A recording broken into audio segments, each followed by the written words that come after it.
Bien, aquí ya le instalamos nuevamente la transmisión.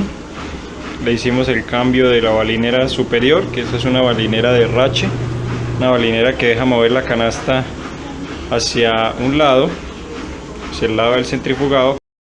Esta es la balinera que le retiramos a esta transmisión. Esta es una 6205. Entonces ella se mueve. Aquí podemos notar de que tiene una flecha. Ahí podemos notar, ese es el sentido de giro de ella. Hacia el lado contrario no se mueve. Aquí podemos ver que no se mueve hacia el lado contrario, pero hacia el lado de la flechita sí se deja mover.